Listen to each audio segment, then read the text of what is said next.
Hey, what's up? Welcome back to Julia's Journey. We got part 3 with Julia today. How you doing today? Doing good. Good? Yeah. Cool. Right on. Any interesting things to report the last time since we saw you? I know they wouldn't know it, but you were gone. You had a trip, so you missed some classes. I missed two classes last week. Okay. And I was like, oh, I'll be fine. It's a lot to miss, right? Yeah, I think the parts I did miss, at least, since it was the start of the new month, I think I'd rather have missed that than like probably what's to come. Okay. Still not great because I had a classmate, they were like, oh, like how much do you know on shock? And I'm like, oh, I think I know. Just like I thought I did. And then they were like going over it and I was like, I have no idea. Yeah, that's definitely so one. I have to go do that. That's definitely one to go look into. Shock is pretty foundational, right? Like pretty much most people are going to go through the shock stages before they die. So that's an important one for you. Yeah, so I have to do that. Okay. But so I know you've got a new job you're working on and a trip and everything, so probably pretty busy. Yes, it's been very overwhelming because I really want to make this a priority, but I also need money. That's true. Yeah. That's true. Yeah. So while you were gone, were you trying to do online resources? It's okay. You can now. Yeah. That's fine. I just was trying to enjoy the trip. Yeah.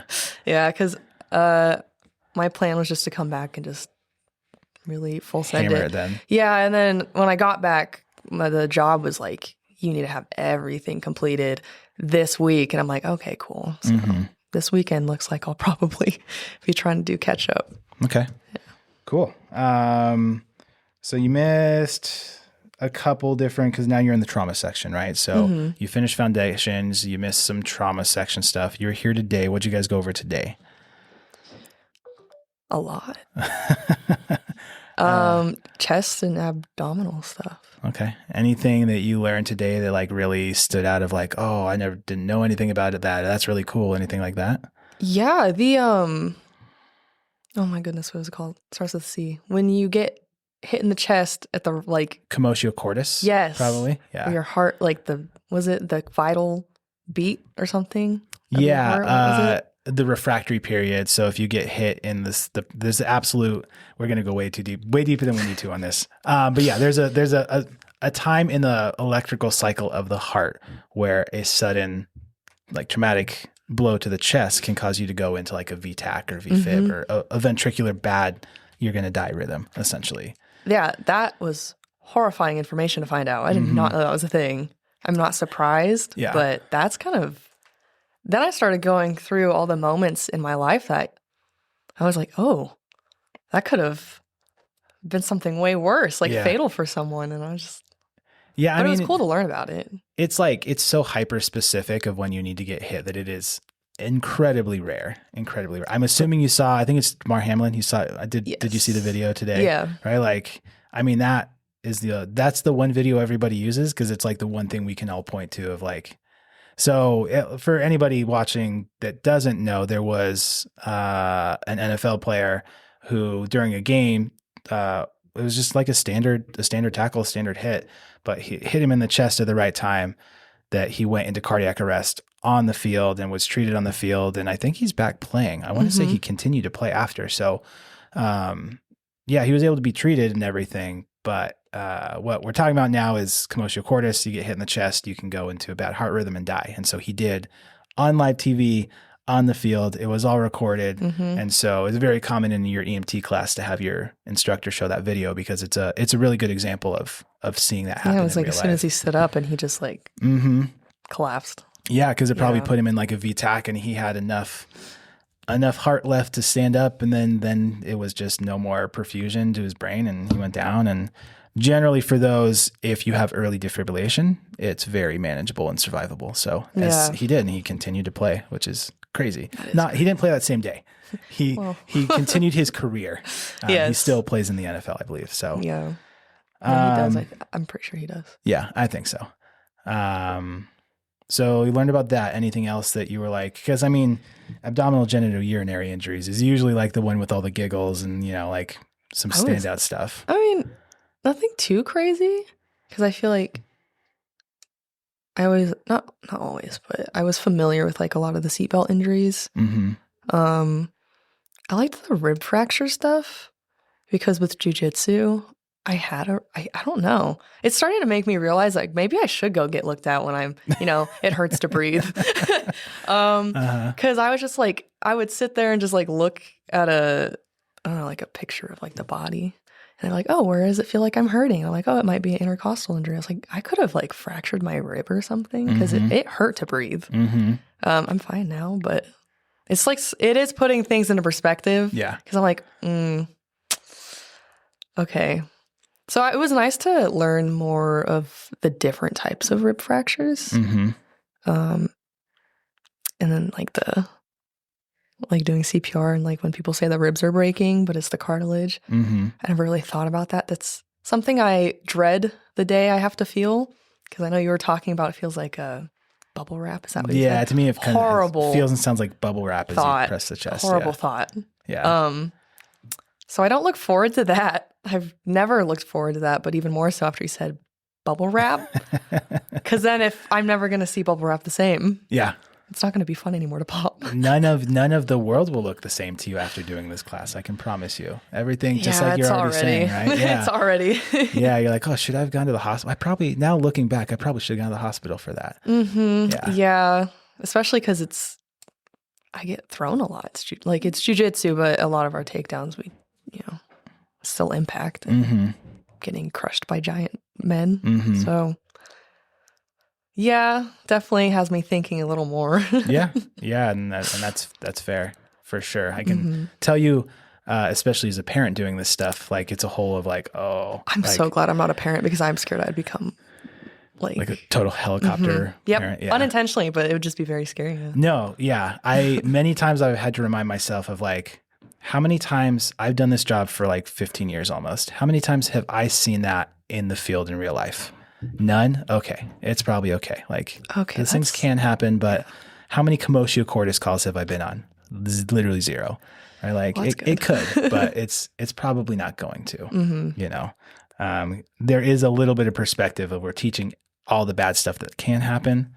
How often does it happen? Like, for the most part in EMS. Rather be prepared than not. For sure, right? Like, but that can put you in a like state of paranoia if you are so over-prepared. So it's finding that balance a little bit of having the knowledge and realizing like you probably don't need to use it very often, at least for your own family members and all that stuff, thankfully. So that was kind of the book stuff. Did you guys, because you were gone, so you might have missed some of the skill stuff. Have you been doing any skills today? Not today. I don't think there was skills last week because my classmate was like, you're lucky. Like, we didn't do any skills. And I was like, oh. Just kind of lecture heavy? I'm assuming. Yeah. So I have to ask Kylie. Okay. Probably follow up with her and think about that. And then, none today. I think next week, because Wade was saying to ask if we have time for skills, ask Kylie how to stabilize a knife.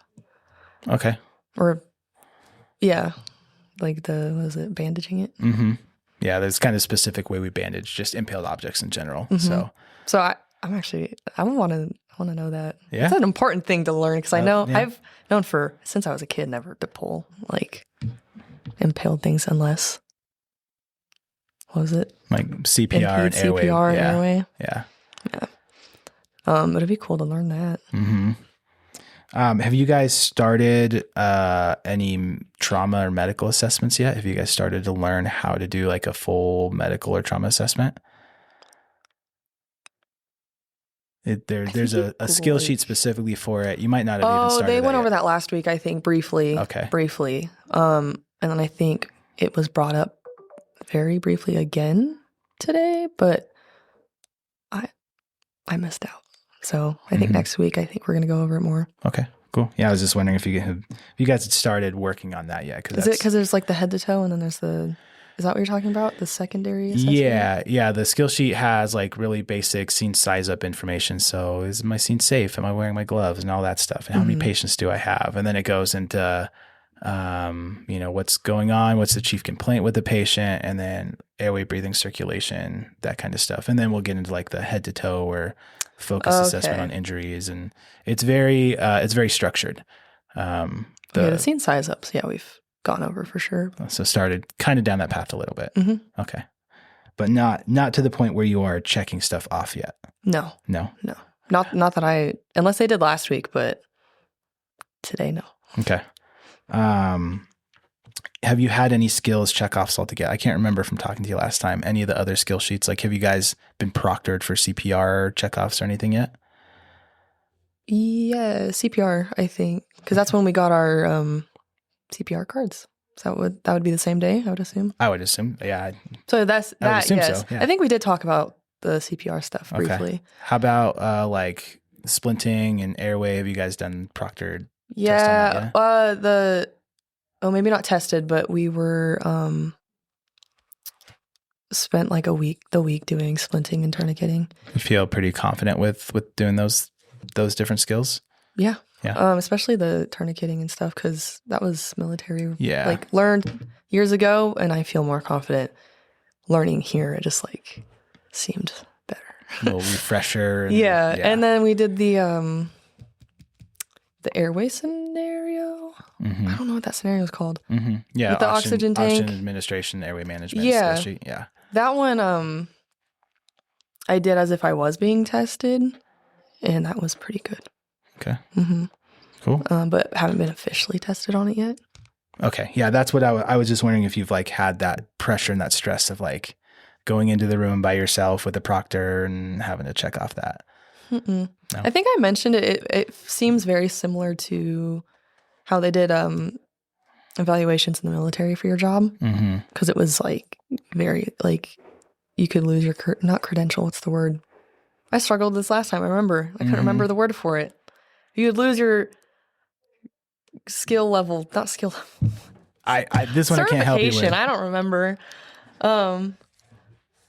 But I'm sure I'm going to be stressed. There's always going to be an amount of stress, like no matter your experience. But it's like not always a bad thing. Yeah, that's true. Yeah. It's a stressful job you're trying to sign up for. So yeah, some level of stress is just kind of there. And I'd kind of want someone to be stressed if they were taking care of me, not just like laid back and like whatever about it. So I think I'm looking forward to see how I do in that, but I don't know when that is. End of the month, maybe. Looking at your schedule, right? It shows as sometime next week, but it definitely changes. It definitely changes based off of, the syllabus is not set in stone based off of how the class is progressing, and sometimes you're ahead on one thing or behind on something else, so it could change. Okay, well. Good to know. I'll ask her about that because I don't want to be jumped by another test again. Yeah. I should look at that. Actually. Yeah, you should probably look ahead. It looks like you have maybe that and the trauma benchmark. So kind of the trauma benchmark next week. Mm-hmm. We just started it. Yeah, well, you were gone. So the trauma section is like 3 weeks long. It's fairly quick. Dang. The medical is much more involved and much longer. So maybe missing that week was a lot more.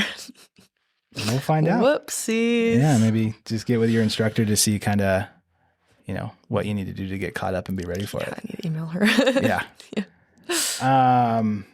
Outside of that, anything that that's kind of looking forward, anything you're looking forward to, anything that like, I'm real excited to start the medical section, anything like that?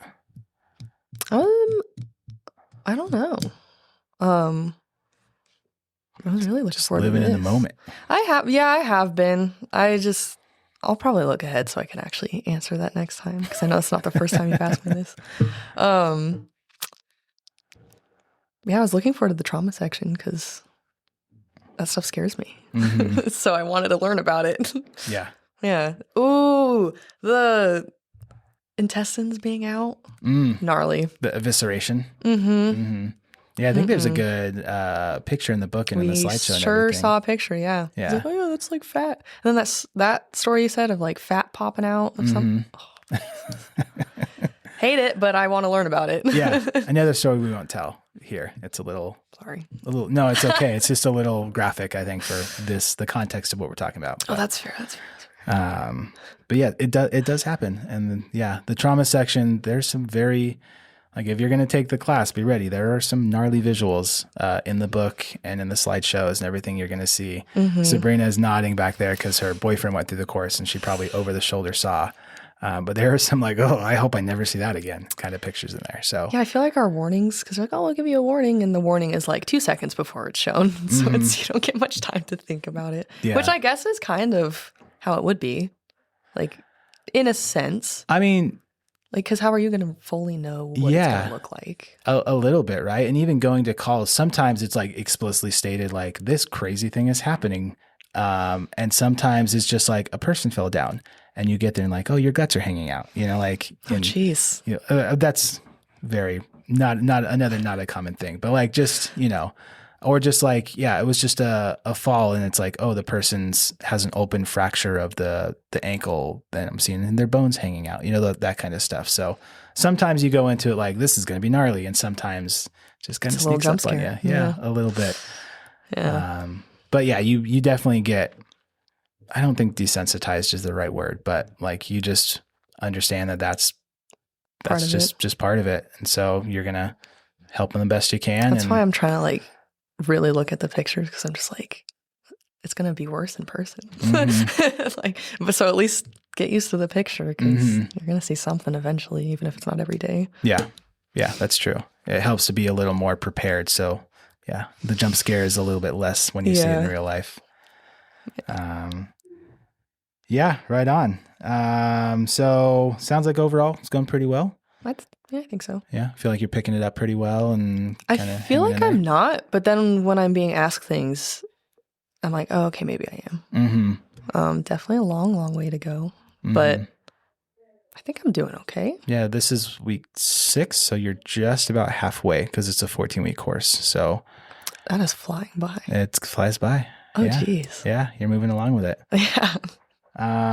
Well, yeah, cool. We'll get you back in a couple weeks. It should probably be after your trauma benchmark. So you'll either come in real excited or real sad.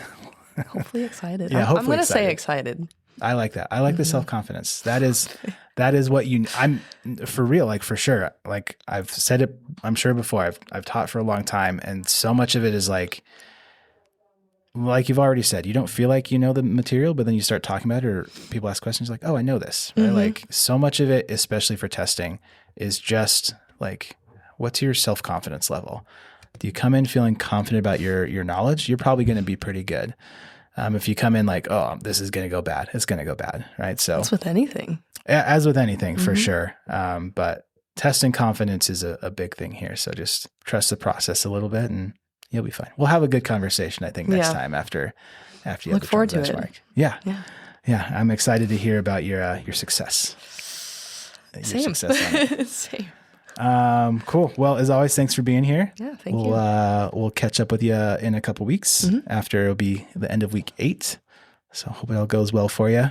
Hope you can kind of get caught up after missing a couple days and all that. I'm sure you'll be fine. I think I will too. Yeah. Yeah. You know. Yeah, I know it's a lot with a new job and everything, but you're cruising along. Yeah. You're doing what you need to do. Just taking it day by day.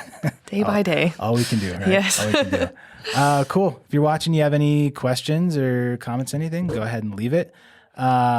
If you're interested in EMS, we also have our EMS podcast, Basically EMS, where we tell more like the stories you've heard about and kind of go into more specific things. So if you're just interested in hearing EMS stories and stuff, check out Basically EMS on the homepage for the YouTube channel. The link to the Basically EMS channel is there. Subscribe, like all that cool, normal YouTube stuff. And thanks for being here. We'll see you in a couple weeks. Yeah, thank you.